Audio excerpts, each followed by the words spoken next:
Hey guys, Sean, LS Lethal for Dummies. Today we're gonna have a closer look at the HomeDefence-24 Ammo6 cal.68 precision silicone mold. I am by no means an expert in making your own ammunition. And I have actually never made any ammunition. This is kind of a strictly what I know and what I've seen, kind of observations. So what do I know about making your own ammo? I know that my OCD is so crazy that minor imperfections would bother me. So much so, which is the reason why that I've not tried to make my own ammunition. But we're gonna look at this today because it came preloaded with ammunition in it. So, a couple of things I learned about this. This is the newer mold that makes apparently smaller projectile.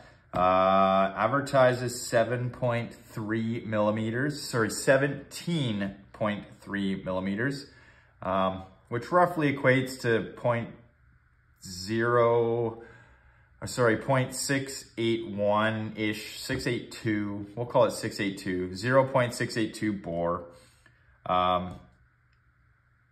But what I know about making ammo is it has everything to do with the type of material that you use to fill the cavities. I don't know what these are made of.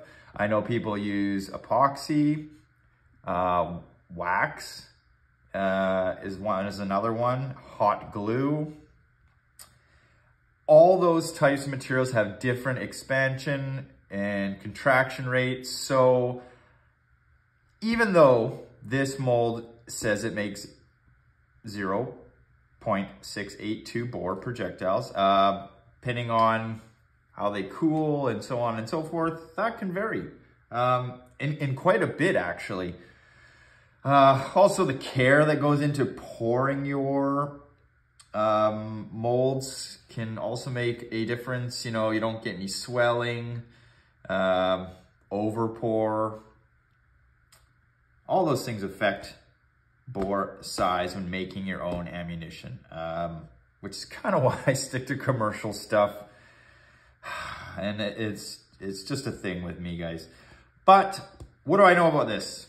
I know now that each color is actually representing a different weight. So the white ones,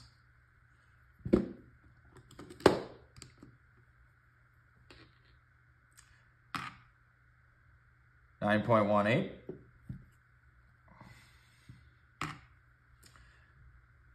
9.19,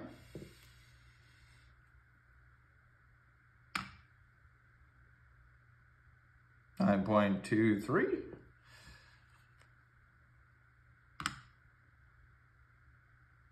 9.16, and we'll do one more, 9.21. Reds. Whoa. 6.67. I'm just gonna put one of these back because I'm gonna do 4 of each, seeing so there's, whatever, doesn't matter. I'm getting picky. 6.67. 6.75.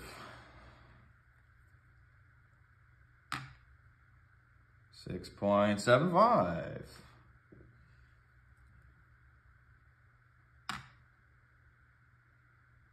6.68.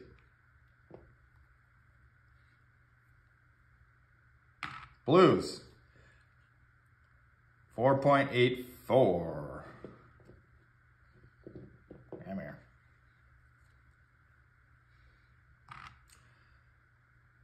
4.83.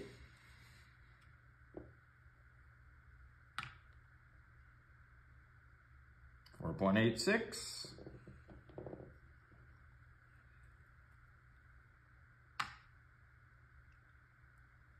4.85. So you can see they're all relatively close in weight, a couple of decimal places off. Not anything, again, it can be the pour, it could be the ball that you're using. There's so many variables that it's tough to, you're gonna find it hard pressed to see exact numbers, and that's just the way it is. Let's move on to bore sizing them. So it says 6.82, and they do pass through 6.82. You can see there, but the fins actually make it a little more difficult to press through. Maybe by design, I don't know, I haven't fired them, but you can see there, oops, that's a 6.82. Oops, now I buggered it up. Trying to give you a perspective here, but that one goes through. So which one does it fully go through? So it still drags on a 6.84. And again, it's the fins that are dragging. So now it's worked through a few times. It's actually going through really easy. So possibly once you fire these off, you might wear these in a little bit. It might be good. 6.85, it definitely just kind of goes right through. Let's do another one here. 6.82 again. I can feel it right off the bat. So it goes through the front nose, but the fins are tight. 6.84. And again, 6.85, it really just presses through very lightly. 6.82, again. Oh, that one goes right through the 6.84. So again, those are the variances that you can see. I'm not gonna go through all of these, but let's do a different color. 6.82, see that one actually slips through relatively easily. Yeah.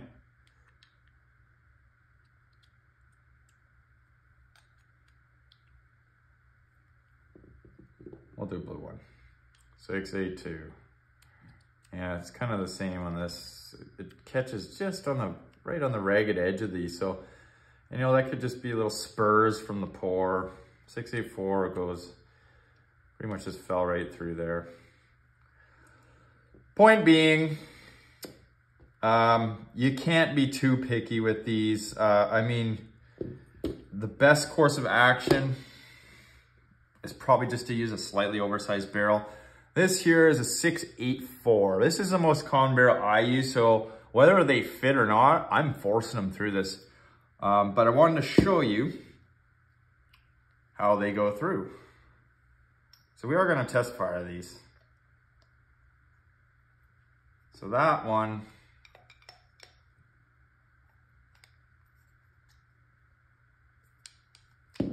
I mean, it takes probably more effort than you'd want to put through your barrel. Next one. Oh, that one almost, see, it almost dropped all the way through there. See, that one I can just pretty much drop my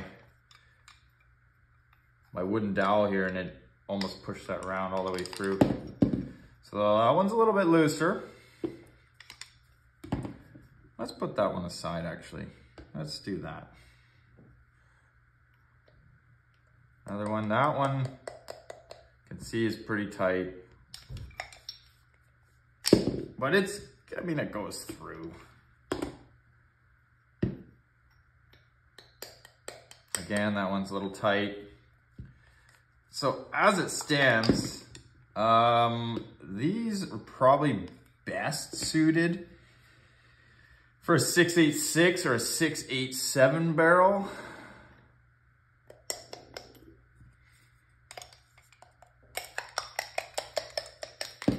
And I'm trying to remember, my friend, Mr. LLC made me some rounds. And I remember his were on the larger side, but again, oh, see that one just slid right through. he made his with a different material, so it has some effect on it. Yeah, you can see that one just slipped through. I mean,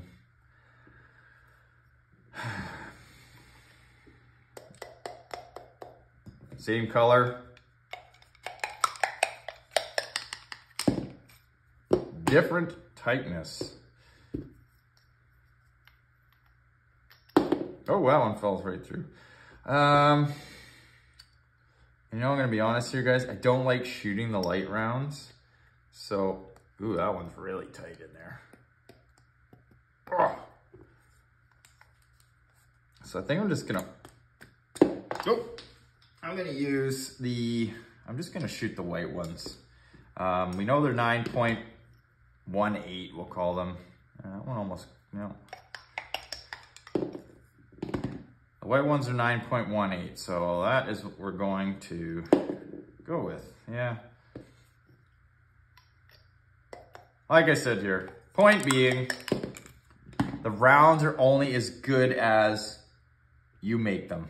And I don't really, I just don't have the patience or the mental stability to really get picky with these, but let's shoot these white ones off here. Let's, cause I know they're 9.18. We'll load up, I don't know, how many does that thing hold? What am I gonna use? Oh yeah, here. I haven't seen one of those in a while. The G-Mag. So we'll just load up all the white ones. I don't even care what bore size they are. I know they press through this. So they're going out of that barrel one way or another.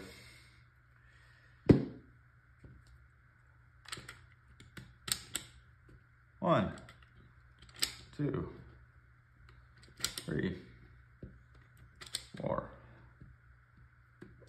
5, 6, 7, 8. Well, this might not be a good mag to be testing with that spring. What did I put in there? 1, 2, 3, 4, 5, 6, 7, 8, 9. All right. So 9 shots. I'm gonna jam them through this 684 on my M17. So let's switch views here and I'll grab my M17.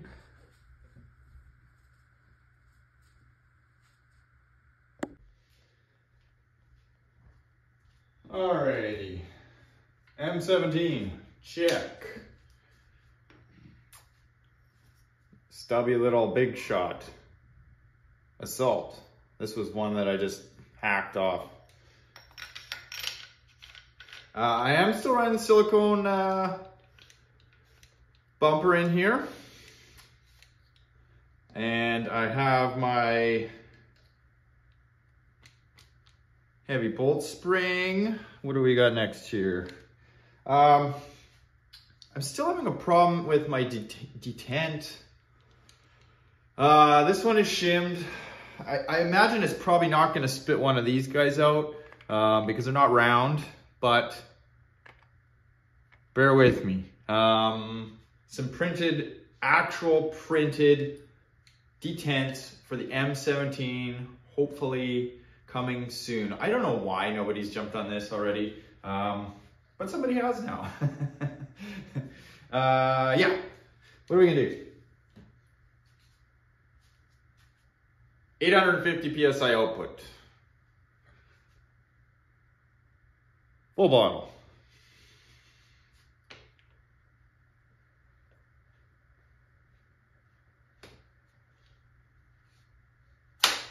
Air it up. Okay. 9.18. I don't know how it's going to behave with shaped rounds. As you know, I don't make a habit of shooting shaped rounds. Not till recently in my FSC with John Wixon's follower. Where's my chrono? But I still haven't really done much with the M17. It just does better on round ball. And that's how it is. Okay.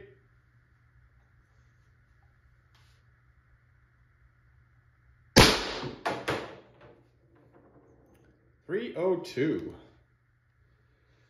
Did it cycle? Kind of holding this in the most awkward way here.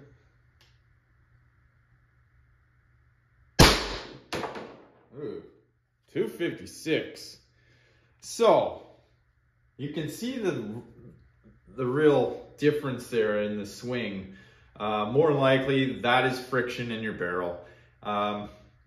If you see swings like that, chances are you probably have a tight round or even a double shot. I mean, that happens sometimes.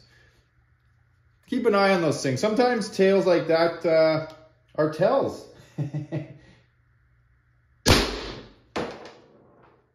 302.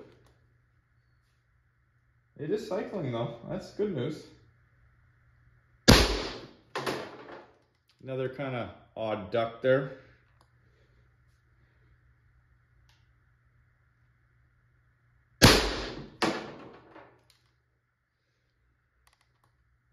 $296.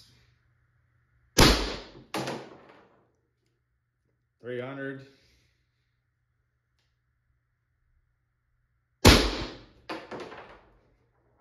$302.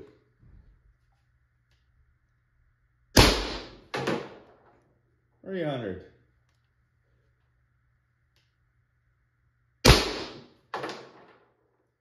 $298. I think that might have been my last one. It would be. Fired them all good. Well, it's been a long time since I fired shaped rounds. It might be time to try those HP-68s in here again. But on the note of these guys, I mean, you saw the difference in the FPS where there was some high and lows there. That's 100% friction. So care has to be taken when you're making your own ammo. If you're a stickler about details like me, that's about it for today. You know, I'm all about consistency, and that's just my reasoning for not making my own ammo. But I know lots of you guys do make your own ammos. And some of you may be looking into making your own ammo.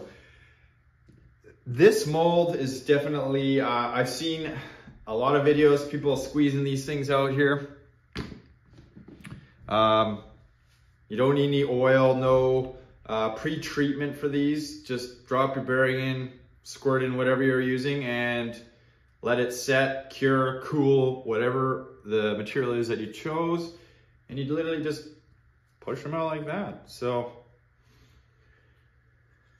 you want to make some ammo? That's your guy there. One last thing. The bolt bumpers. He hasn't sent me an updated link yet, guys. Sorry, my hands are tied on that. I'm sure Daniel Florian will do that soon, and it'll be up. I'll make a post about it. But more importantly, probably just find it on their site yourself. I know I've had a few questions asked, and I haven't been sent the link yet. So stay tuned for more. See you next time.